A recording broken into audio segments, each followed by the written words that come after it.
De número 1 ao verso de número 10. Tito, capítulo 2, verso de número 1 ao verso de número 10.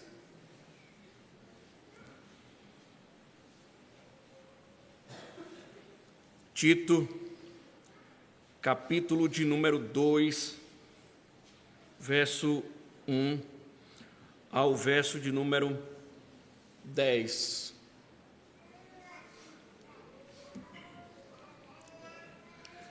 Mas você ensine o que está de acordo com a sã doutrina. Quanto aos homens idosos, que sejam moderados, respeitáveis, sensatos, sadios na fé, no amor e na perseverança. Do mesmo modo, quanto às mulheres idosas, que tenham conduta reverente, não sejam caluniadoras nem escravizadas a muito vinho, que sejam mestras do bem, a fim de instruírem as jovens recém-casadas a amar o marido e os filhos, a serem sensatas, puras, boas donas de casa, bondosas, sujeitas ao marido, para que a palavra de Deus não seja difamada. Do mesmo modo, quanto aos mais jovens, exorte-os para que em todas as coisas sejam moderados. Seja você mesmo um exemplo de boas obras. No ensino, mostre integridade, reverência, linguagem sadia e irrepreensível, para que o adversário seja envergonhado, não tendo nada de mal a dizer a nosso respeito.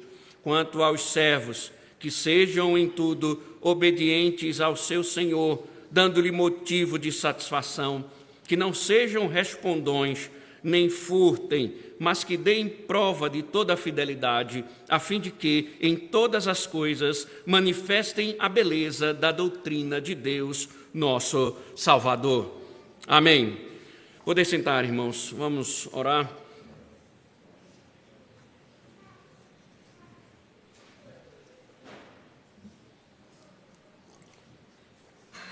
Te agradecemos, Senhor, por mais uma vez ouvirmos a Tua santa voz, Senhor. Fala ao nosso espírito, à nossa alma com autoridade, ó Deus. Que nós venhamos a Te ouvir, Senhor, e ajuda-nos a ouvirmos e sermos, ó Deus, moldados pela Tua verdade. Ajuda-nos, Senhor, porque carecemos, não é próprio da nossa natureza atender a Tua voz, mas, ó Deus, que o Teu Espírito, Ele possa visitar o nosso coração, nos conformando à Tua palavra, em nome de Cristo. Amém. Irmãos, o texto, o capítulo 2 de Tito, ele pode parecer romper com o fluxo do argumento anterior de Paulo. Pode sugerir, numa leitura rápida, que Paulo agora rompe com tudo aquilo que ele está falando e agora ele vai trazer outros tons, outros assuntos. Mas o livro de Tito, ele é todo amarrado, todo conectado. E aqui, obviamente, no capítulo 2, há uma conexão profunda com o que Paulo acabou de dizer anteriormente.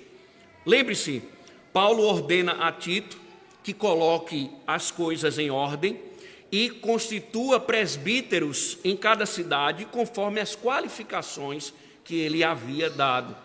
E uma delas era fundamental. O presbítero, no verso de número 9, o presbítero deve ser apegado à palavra fiel, que está de acordo com a doutrina, para que possa exortar pelo reto ensino e convencer os que contradizem este ensino. Paulo fecha as qualificações com essa fundamental qualificação: capacidade dos pastores e dos presbíteros, o apego à palavra e a capacidade de confrontar o erro e anular o erro. Por quê? Verso 10. Porque existem muitos, ou seja, porque havia falsos mestres, como nós vimos nas exposições anteriores, pervertendo famílias inteiras, ensinando fábulas judaicas e mandamentos humanos. E por perverter, lembre-se, era o falso ensino adentrando nas casas. Lembre-se que a igreja, ela se reunia nas casas, não existia essa estrutura de templo físico ainda, como havia no aspecto sinagogal. Então as igrejas, as comunidades se reuniam em residências, e Paulo está dizendo que eles entravam, estavam ensinando as heresias, pervertendo, e perverter é justamente fazer com que aquelas famílias vivessem de uma forma contrária ao evangelho, vivessem de uma forma contrária àquilo que o Senhor ordenava o seu povo a fazer. Por quê? Porque Paulo deixa um pressuposto importante. Todo falso ensino, ele carrega um código de ética. Todo falso ensino, ele carrega um código de ética. Por isso que agora Paulo vai exortar Tito a instruir a igreja de acordo com a sã doutrina. A instrução de Paulo agora é que Tito deverá, então, ensinar a igreja a partir da sã doutrina, para que a igreja abandone a ética do falso ensino e volte-se para a ética do evangelho, segundo os padrões do evangelho. Por quê? Porque assim como o falso ensino tem um código de ética, a sã doutrina também tem um código de ética. Assim como o falso ensino impõe práticas, também a sã doutrina impõe práticas condizentes com o evangelho, porque a sã doutrina também tem o seu código de ética. Hoje pela manhã, obviamente, nós vamos nos deter, como diz Crisóstomo, nos homens de barba branca, os homens mais velhos. Não entendam com isso que Paulo está falando de idosos, seus 70, 80 anos, não. É de homens, para uma cultura judaica, homem velho já é aquele já de 40 anos em diante. Então, se você tem 40 anos, você já está nessa categoria aqui, né? Então, Paulo vai inicialmente focar nos homens, obviamente, e nós vamos entender por quê. Depois ele vai tratar com as mulheres, com os jovens, com as jovens, com o próprio Tito e com os servos, e nós vamos nos deter nesses versos hoje à noite, devido o detalhe, a riqueza de informações apostólicas, né, a respeito das mulheres, das jovens, dos jovens, de Tito e também dos servos. Então nós nos deteremos aos homens, que é a fala de Paulo no segundo versículo. E por isso, irmãos, nós vamos tratar sobre o tema envelhecendo de acordo com a sã doutrina. E o nosso objetivo, obviamente, é compreender que os homens mais velhos, eles precisam entender a responsabilidade de viver o evangelho na prática, mesmo na velhice. A necessidade, quanto mais se envelhece homens, nós precisamos entender a necessidade que temos de mostrar aquilo que cremos na vida prática, na vida diária, no nosso comportamento, no nosso relacionamento com o Senhor e com o mundo. Então, nós iniciamos esses dois versos, e veja o primeiro verso, que são as palavras introdutórias. Observe: mas você ensine o que está de acordo com a sã doutrina. Observe que o início diz, mas você, traduções, dependendo da tradução, vai dizer, tu, porém, ou seja, se está estabelecendo aqui um contraste com aquilo que foi dito. Foi dito algo e Paulo agora está dizendo, mas você, ou tu, porém, ou seja, Paulo está fazendo um contraste com a instrução anterior. E o que foi que Paulo falou? Nós já vimos, os falsos ensinos, os falsos mestres ensinavam o erro, estavam pervertendo casas inteiras e estavam desviando as pessoas da verdade, Foi isso que Paulo disse anteriormente, que as pessoas, elas ao receberem, a darem ouvidos a essas verdades, essas fábulas, essas doutrinas, elas estavam sendo desviadas da verdade. Além disso, Paulo diz que esses homens, eles negavam, e aqui é importante entender, negavam a Deus por meio de suas obras. Paulo estava dizendo, ou disse, que eles afirmavam ainda conhecer a Deus, afirmavam ainda amar a Deus, mas Paulo diz, olha, as obras deles negam o que eles afirmam. Tito, porém, Paulo está dizendo, em contraste, você deve ensinar e fazer o contrário deles. Ou seja, Paulo está dizendo a Tito, eles são desse jeito, Tito, você, porém, deve ser diferente. Eles se comportam desta forma, você vai ter que fazer o oposto. E o oposto aqui é, você deve ensinar de acordo com a sã doutrina. Ensinar, irmãos, aqui, ela traduz um verbo grego cujo sentido é simples, falar ou dizer. É diferente do termo, por vezes, usado por Paulo, quando fala da pregação, do ensino, da exposição. Então, é um termo simples, que significa falar e dizer, ou até mesmo ensinar.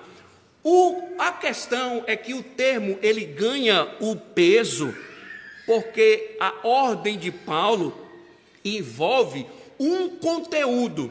Enquanto, então, os falsos mestres foram descritos no verso 10 como faladores frívolos e ensinavam o que não devem, o que ganha peso a essa expressão paulina é que ele deveria falar, ensinar, orientar a igreja aquilo que correspondia à sã doutrina.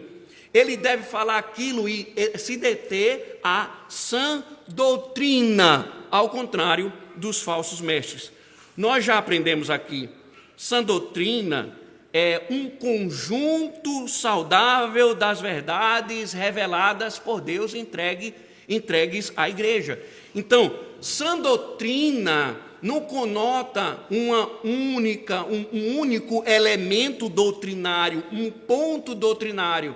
Imaginem, irmãos, para quem já talvez tenha experimentado isso, eu gosto muito de quebra-cabeça, se você já teve um, você sabe que você vai montando o quebra-cabeça com aquelas peças e você vai conectando e ela vira uma grande imagem em virtude do encaixe daquelas peças. Sã doutrina é isso, é uma grande imagem, o Evangelho, e cada peça são os seus elementos doutrinários, as suas verdades compostas. Então Paulo está dizendo que ele deve pregar a sã doutrina. Paulo chega a falar no capítulo 20 e verso 27 de Atos, em todo o desígnio de Deus. Então existe uma verdade doutrinária, elementos doutrinários entregues à igreja. E quando se diz saudável, é que ela não pode estar misturada. Ela não pode se misturar com nada. Ela deve estar livre, limpa, do jeito que ela é, para governar, alimentar a igreja e trazer saúde à igreja. Assim, o ensino de Tito, ele deve se limitar às verdades divinas. Não está autorizado a ultrapassar os limites dela, porque se a igreja quiser ter saúde, não ser pervertida, como estava sendo pervertida, ela deve se deter unicamente na doutrina, na sã doutrina, que é o que ela precisa para viver. Resumidamente, Tito, em contraste com os falsos mestres, deveria, segundo Paulo, conduzir a igreja unicamente através do conjunto saudável das verdades cristãs e somente ele. Obviamente, irmãos, coisas fundamentais acabaram de ser estabelecidas aqui. Primeiro, você está proibido de transformar a fé cristã num sistema seletivo. Repito, você está proibido de transformar a fé cristã num sistema seletivo. O que significa? Preferir uma coisa em detrimento da outra. Exemplificando, é como alguém que ama ouvir sobre o amor de Deus, mas se enraivece quando se fala do juízo. Fica extasiado quando escuta sobre a doutrina da eleição, mas se entristece quando a lei é exposta com suas exigências. O que nós estamos aprendendo aqui? Doutrina não é um cardápio, mas é um conjunto de verdades a ser proclamada. Não é uma verdade sendo proclamada, é um conjunto de verdades a serem proclamadas, a serem ditas, goste você ou não. Então, toda a verdade precisa ser proclamada, queira você ou não. Você, por exemplo, não determina o que vai ouvir. Você não seleciona o que quer ouvir. Agostinho, quarto século, chega a dizer que se você gosta somente daquilo que lhe agrada nas Escrituras, não é das Escrituras que você gosta, é de si mesmo. Por quê? Porque a sã doutrina é um conjunto. Nós temos que expor toda a verdade de Deus. Agora, irmãos, pensem bem. Por que certos pregadores evitam certos textos? Por que alguns só pregam temas confortáveis? Por que alguns evitam expor livros inteiros? Por quê? É porque, irmãos, a conjuntura da sã doutrina, todo o desígnio de Deus, justamente conduz a temas desconfortáveis. Conduz ao todo e automaticamente a temas desconfortáveis. Temas desconfortáveis são assim chamados porque eles abrem feridas, eles expõem pecados da congregação e denunciam aquilo que é falso, o que muitos preferem evitar. Por quê? Porque preferem a calmaria da omissão do que a turbulência causada pela verdade. Mas o que é dito a Tito, é dito a todo presbítero e todo pastor. Você deve pregar toda a verdade de Deus. Eu não posso determinar, alimentar a igreja somente numa dieta. Ela deve receber o todo. A Escritura deve ser aplicada como um todo. Por quê? Porque nada da Escritura deverá ser omitido dos ouvidos. Então entendam, um pregador seletivo é um desobediente. O princípio da palavra de Deus é que presbíteros e pastores devem ensinar todo o desígnio de Deus. E digo, ele é desobediente pelo seguinte fato: toda a verdade de Deus tem um código ético. Toda verdade de Deus tem um código ético. Não existe uma verdade dentro dessa conjuntura doutrinária que não carregue exigências morais. Tudo tem aplicação para a vida. Tudo que é expresso na lei de Deus traz um ensino explícito ou implícito. Então veja, se eu omito uma parte das Escrituras, sua ética ela vai ser deformada. Sua ética ela vai passar por muitas dificuldades. Se eu sou privado de uma doutrina, minha vida também ela será defeituosa. Por quê? Porque a doutrina não admite mutilação. Então, retirar dela aquilo que não queremos ouvir produz inevitavelmente uma vida cristã igualmente mutilada. E isso, irmãos, explica muita coisa. Tem gente que afirma, por exemplo, não adulterarás, mas aprova namoro. Outros esbravejam, não furtarás, mas são viciados em betes. Muitos dizem, não farás imagem da divindade, mas colecionam imagens de Cristo e episódios assistidos do The Chosen. São pequenos exemplos de ética mutilada. São pequenos exemplos de uma ética mutilada.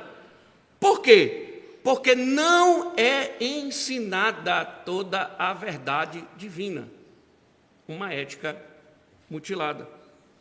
Obviamente, irmãos, exige-se de você que receba a verdade de Deus em sua inteireza e submeta as consequências e se submeta às consequências dessa verdade.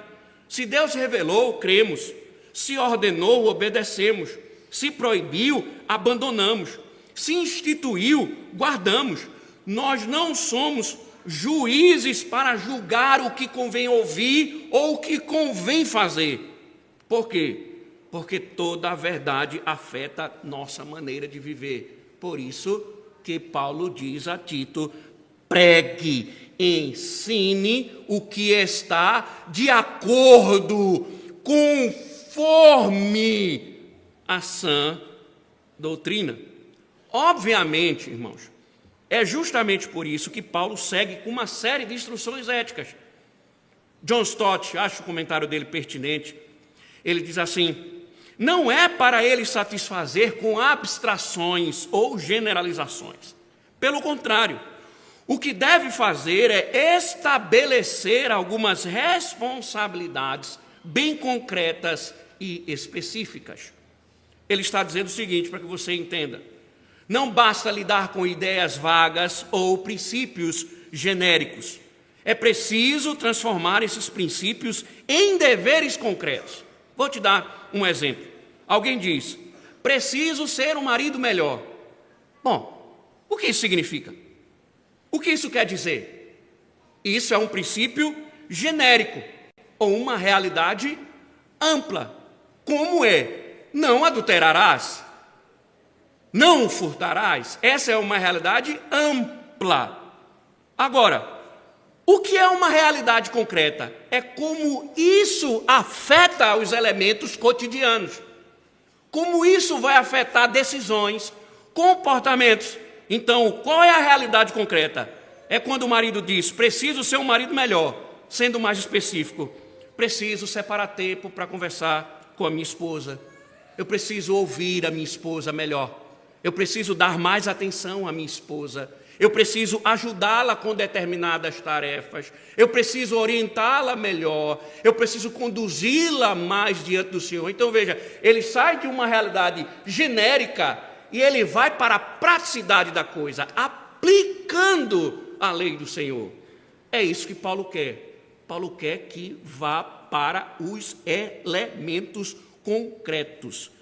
E é esses aspectos práticos da ética que ele fala com as classes da igreja. Ele vai falar: olha, mulher, você ensine a jovem a amar o mar. Então, veja, ele sai de uma realidade para uma realidade genérica para uma realidade concreta. Você vai fazer tal coisa, vai conduzi-la de tal modo, vai fazer de tal jeito. Então, ele não só diz assim: ensine a, ele diz: esse ensinar o que compete. E aí ele sai dizendo como isso vai acontecer. No caso, nós vamos ficar nos mais velhos, né? Nos mais idosos, que é o verso número 2. Quanto aos homens idosos, que sejam moderados, respeitáveis, sensatos, sadios na fé, no amor e na perseverança. Bom, irmãos,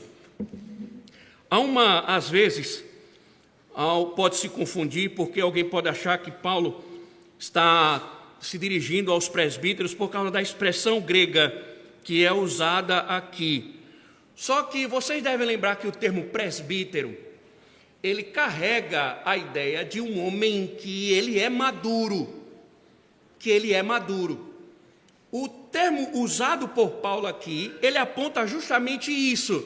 Ele aponta que é um homem que ele já é velho, no sentido de maduro. Necessariamente ele não tem que ter barba branca ou cabelo branco, mas é alguém que já é velho, já tem uma certa maturidade, já tem uma certa idade avançada.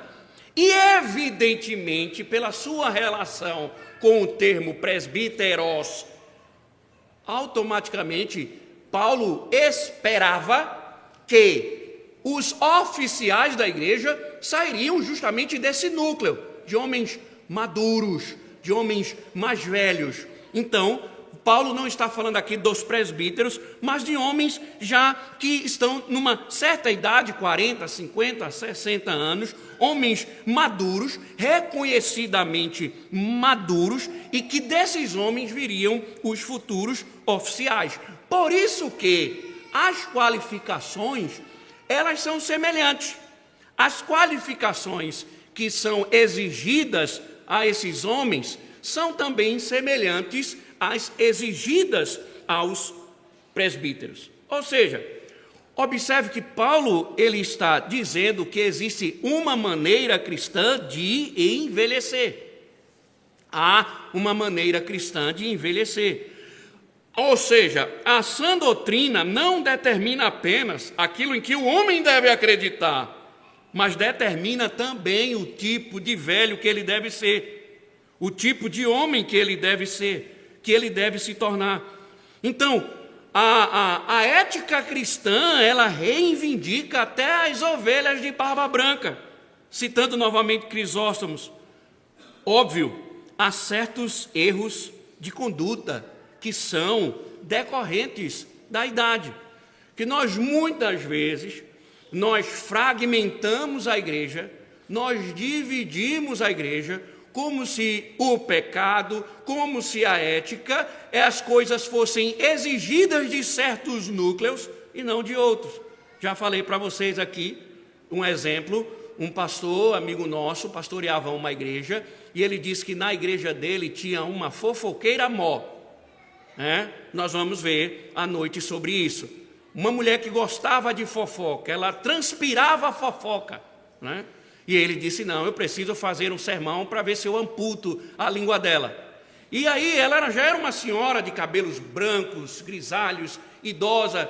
E aí ele disse que pregou o sermão, quando terminou, que foi à frente, à porta para cumprimentar, ela aperta a mão dele e diz assim, pastor, você acha que eu tenho idade para ser fofoqueira? Ele disse, tem. Por quê? Porque o pecado, ele não é mortificado com a idade avançada. O pecado continua real e afeta todos, homens, mulheres, jovens, servos, pastores e etc. Então, você precisa aprender uma coisa: a velhice não diminui a responsabilidade espiritual de um homem. Ao contrário, aumenta a expectativa sobre ele. Pensem comigo, irmãos, é óbvio, isso é a lógica.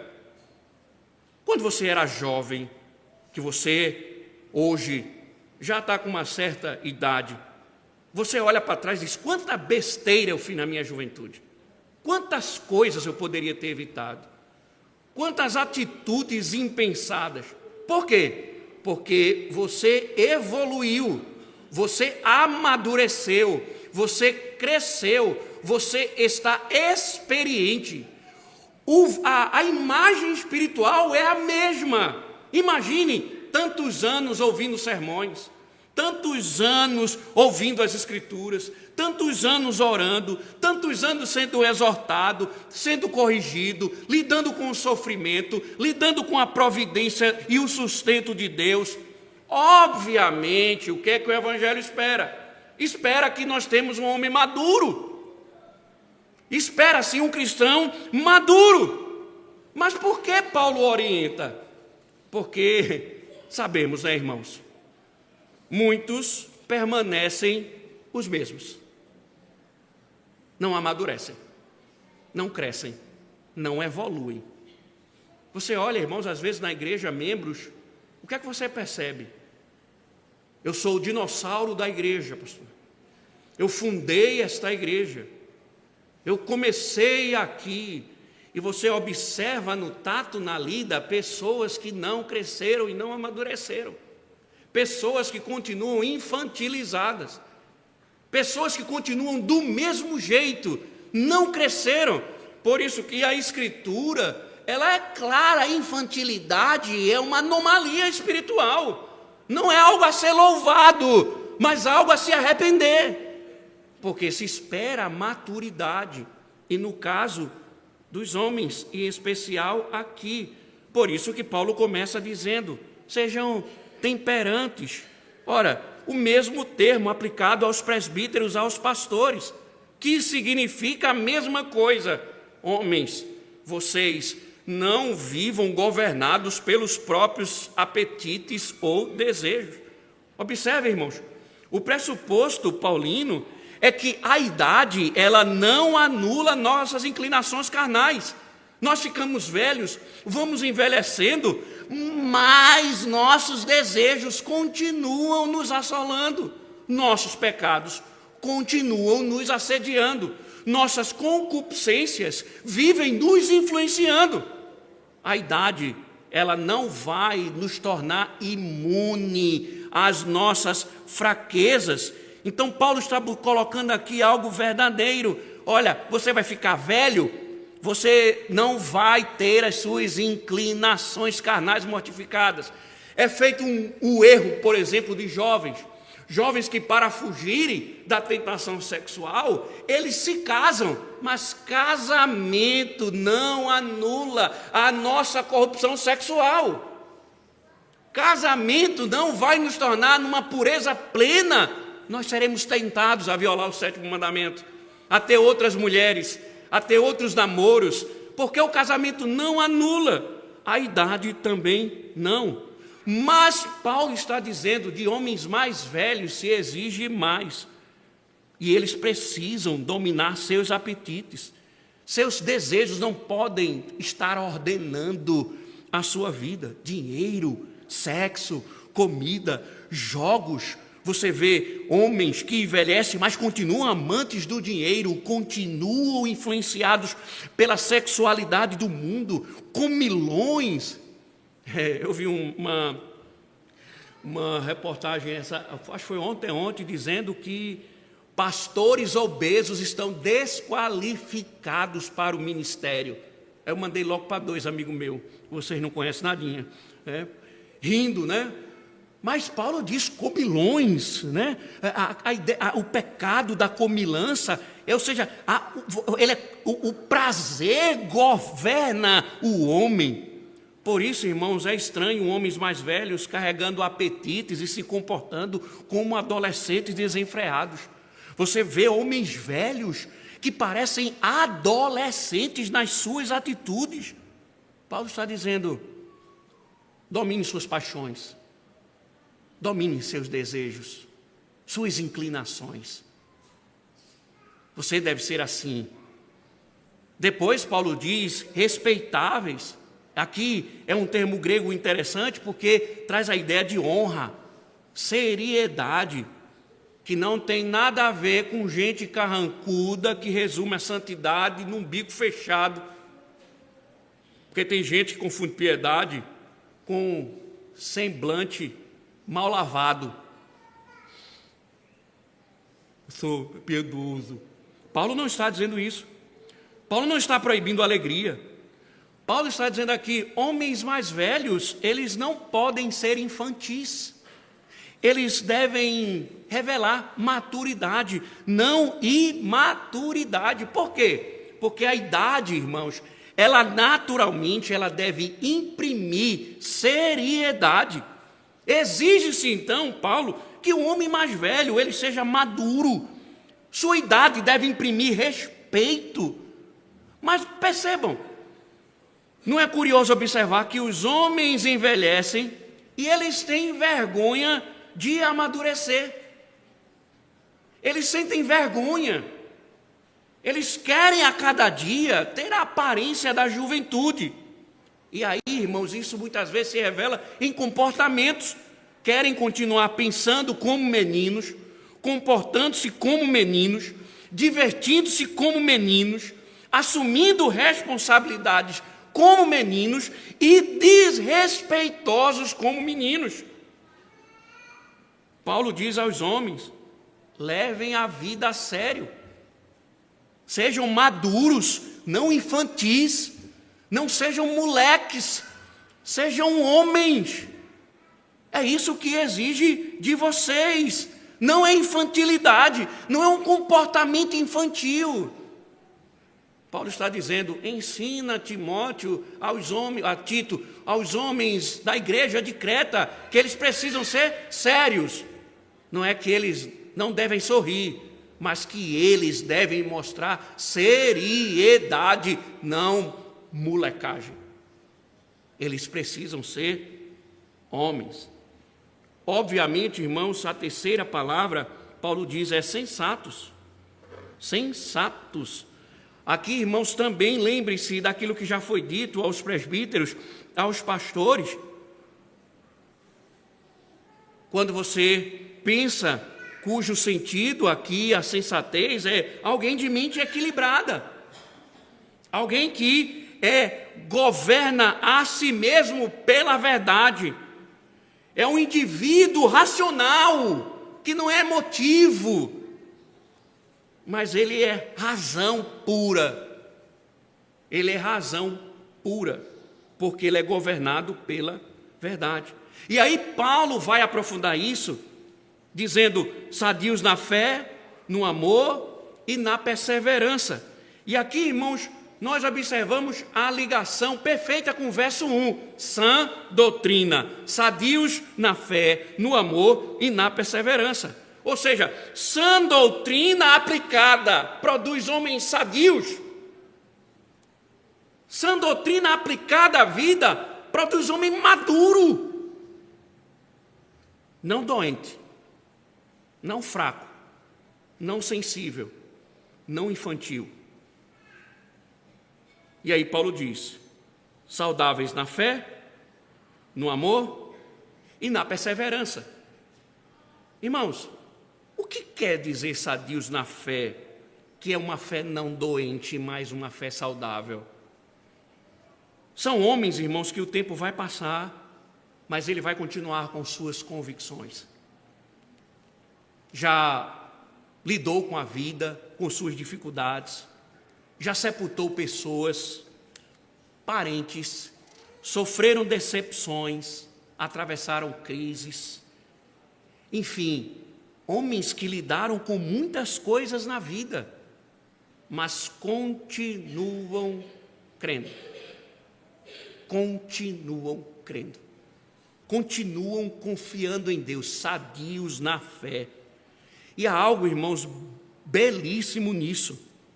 Pensem, os jovens, vocês jovens, a fé de um jovem ainda vai enfrentar muitas tempestades. A juventude ainda vai lidar com muita coisa. Vocês jovens, a vida não é fácil. A vida não é fácil. Nós não estamos num parque de diversões. A vida não é fácil. São lutas, perdas, dores, tristezas, despedidas. Ontem, a minha tia mandou um áudio. Minha avó está com sintomas de Alzheimer, né? E ela mandou um áudio para ontem, dizendo que ela cismou agora que existe uma cidade no interior de Pernambuco chamada Bezerros, de onde ela vem. Aí a situação, ela dizendo para minha tia que não queria mais viver ali na casa dela, queria voltar para Bezerros, para voltar a morar com a mãe dela, com o pai dela e com os irmãos dela, né? Tudo morto. Tudo morto, né? E aí você lida com essas coisas, a velhice, a idade e juventude, vida não é fácil não. Aí o Paulo está dizendo, os homens maduros, eles são sadios na fé. Por quê? Os jovens ainda enfrentarão muitas tempestades. Então a fé de um idoso já passou por muitas coisas, mas ele continua confiando em Deus. Nada abala, nenhuma circunstância, nenhuma perda, nenhuma doença, nada, ele está firme, ele é um homem firme, porque ele já lidou com a vida, cresceu, amadureceu. Paulo também diz, sadios no amor. Por quê, meus irmãos? Porque também é possível envelhecer e azedar, acumular mágoas durante a vida, colecionar ofensas, tornar-se amargo, impaciente, maledicente, desconfiado de todos. Paulo não aceita isso como consequência natural da idade. Se o cara recebeu durante 50 anos, 60 anos, 70 anos, o amor de Deus gracioso, Paulo diz, se espera que ele seja mais gracioso, mais amoroso. Se foi perdoado em todo esse tempo que viveu, ele deve demonstrar perdão, deve aprender a perdoar, deve aprender a amar. Então, o homem que amadurece no Evangelho não deve apenas conhecer mais. Paulo está dizendo, ele deve amar melhor. Ele deve amar melhor. E finalmente, irmãos, Paulo diz, sadios na perseverança. Os homens mais velhos, Paulo está dizendo em outras palavras, continuem, perseverem, sigam firmes na jornada. Enquanto Deus lhe der vida, Ele vai continuar e você deve continuar. Ou seja, a idade vai trazer limitações. A idade, ela vai trazer naturais limitações. Mas Paulo está dizendo, não abandone a corrida. Um homem maduro é um homem perseverante, é um homem que mesmo com todas as limitações, com todas as dificuldades, ele vai continuar crendo, ele vai continuar amando, ele vai continuar orando, ele vai continuar aconselhando, encorajando e sustentando os mais novos com a sua perseverança. A gente poderia resumir assim, dizendo, não existe aposentadoria para a piedade. Ninguém se aposenta da piedade, assim como homens mais velhos também não. O cristão, irmãos, então ele não é chamado somente para começar com Cristo, mas chegar ao fim com Cristo. Por isso que Paulo diz, eles são sadios na perseverança. Veja, irmãos, que coisa maravilhosa, né? Paulo ordenando a Tito a orientar os homens mais velhos, 40, 50, 60, 70 anos, a aplicarem a sã doutrina na vida, para que eles sejam homens visivelmente maduros no seio da igreja. Obviamente, irmãos, isso tudo confronta a nossa mentalidade, a nossa época. Isso ataca a nossa época. Por quê? Porque, olhe, veja, nós vivemos cercados de homens que envelheceram e jamais se tornaram homens maduros. Envelheceram, o tempo lhes deu cabelos brancos, mas não lhes deu sobriedade. O tempo acrescentou anos, mas não acrescentou dignidade. Envelheceu o corpo, mas ainda continua com os apetites da adolescência. São homens velhos vivendo como meninos, governados por prazeres, incapazes de assumir responsabilidades, instáveis, melindrosos, explosivos, sem domínio próprio, sem firmeza e sem ética que corresponde à sã doutrina. Há um desvirtuamento. Isso não é masculinidade bíblica, irmãos. Paulo não considera suficiente que um homem tenha sobrevivido 70, 60, 50, 40. Paulo quer que esse tempo de evangelho, ele produza nele peso espiritual. Quantos anos você tem aqui de igreja? Eu acho que vamos para os 23, 24 anos, né? Esse ano. Eu estou aqui só há 7, para completar 8. agora, né? Tem gente aqui muito mais antiga do que eu. Tem gente aqui que o tempo da igreja é o tempo de sua vida. Quantos homens não vão completar junto com a igreja 24 anos? Aí a pergunta de Paulo é: o que isso produziu? O que isso trouxe? Quais os benefícios? Quanto você cresceu? Quanto você se desenvolveu? E que nós percebemos, irmãos, uma discrepância, uma discordância, uma anomalia. Os homens, nossa época, envelhecem e não amadurecem.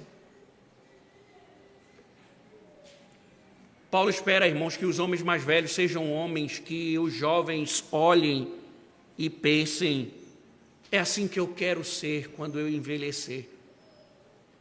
Eu quero ser igual a este homem quando eu envelhecer. E vocês precisam entender, irmãos, vocês estão formando a próxima geração de homens, mesmo quando não estão neste púlpito. Independente se você ensina ou não, vocês aqui estão formando uma nova geração de homens.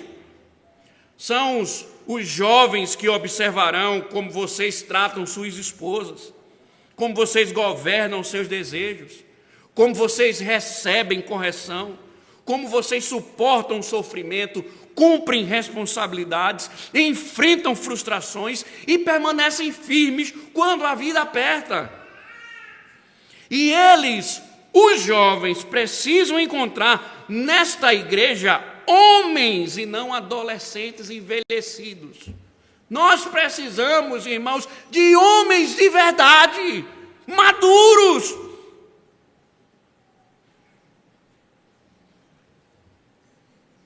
Homens cuja masculinidade é disciplinada pela palavra, submete a Cristo, e que ele é um heitor espiritual pesado, firme, maduro, amadurecido. Porque, irmãos, uma geração de meninos dificilmente aprenderá a ser homem se os velhos continuam vivendo como meninos. Paulo não quer isso. A igreja, ela depende de homens maduros. Portanto, irmãos, caminhando para o final, a pergunta de Paulo não é simplesmente: quantos anos você tem? 35, 36, 40, 42, 43, 45, 50, 55, 60, 70. A pergunta de Paulo é: o que a sã doutrina fez com todos esses anos? Onde está a sobriedade que os anos deveriam ter produzido? Onde está a dignidade, a seriedade, o domínio próprio? Onde estão a fé, o amor e a perseverança? Onde está, irmãos? Porque cabelos brancos, sozinhos, testemunham apenas que o tempo passou. Cabelos brancos, sozinhos, só testemunham que o tempo passou. Agora, cabelos brancos acompanhados de piedade testemunham que não só o tempo passou, mas passou debaixo do governo de Cristo. Foi um homem que viveu em Cristo, cresceu, amadureceu. É um homem de exemplo, um homem de fé, um homem de amor, um homem que nós olhamos e dizemos: imite-os.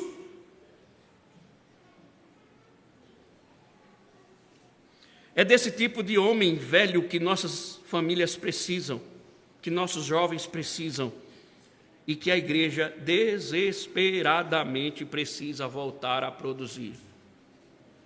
Estamos produzindo em nossa geração muitos moleques e menos homens. E menos homens.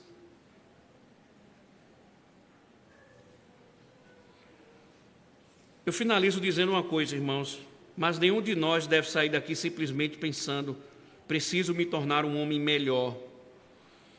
Porque quando Paulo descreve o homem sóbrio, digno, sensato, cheio de fé, amor, perseverança, quem preenche perfeitamente tudo isso? Somos inevitavelmente conduzidos ao desespero. Afinal, nós não somos perfeitos. Maduros também agem por vezes de forma imatura. Maduros também cedem às tentações de sua natureza. Falta, por vezes, o amor que deveria apresentar. Então, ninguém é perfeito. E que bom, porque mostra que nós precisamos de Cristo. E isso é importante, irmãos, porque Cristo não é apenas um modelo colocado diante de homens fracassados. Ele é o Salvador de homens fracassados. Alguns de vocês podem olhar para décadas passadas e perceber quantos anos vocês desperdiçaram, quanto tempo. E aí nós pensamos, como era bom se pudéssemos viver a vida novamente, como diz Rubem Alves. E se pudéssemos viver a vida novamente, retornar no tempo, eu adoraria. Tanta coisa eu iria evitar, tanta decisão precipitada, eu não iria segui-la mais. Quantas amizades que eu adquiri, que eu iria banir da minha vida, quanta coisa, mas não tem como voltar no tempo. O Evangelho também não manda volte no tempo, porque isso é impossível. É por isso que o Evangelho diz: chegue-se a Cristo. É o único capaz de consertar os erros da nossa história. E o mesmo Cristo que morreu pelos pecados de homens imaturos, ressuscitou para fazê-los novos homens. E a graça, irmãos, que perdoa também educa. E é exatamente o que Paulo vai dizer nos versículos depois. A graça de Deus se manifestou, educando-nos. Portanto, irmãos, finalizo. A sã doutrina amadurece homens, porque a sã doutrina nos leva a Cristo. E a graça de Cristo não apenas perdoa o homem que fomos, ela transforma o homem que estamos nos tornando. Amém. Belíssimo e eterno Deus, obrigado, Senhor, pela Tua lei. Louvado seja o Teu nome, Senhor, e que nos transforme. Sim, de fato, Senhor, nos transforme para sermos homens verdadeiros, conforme a Tua vontade, Senhor, nós carecemos. Que as Tuas palavras, elas moldem para que nossa vida, ela envelheça debaixo do Teu querer, fazendo a Tua vontade, em nome de Cristo. Amém.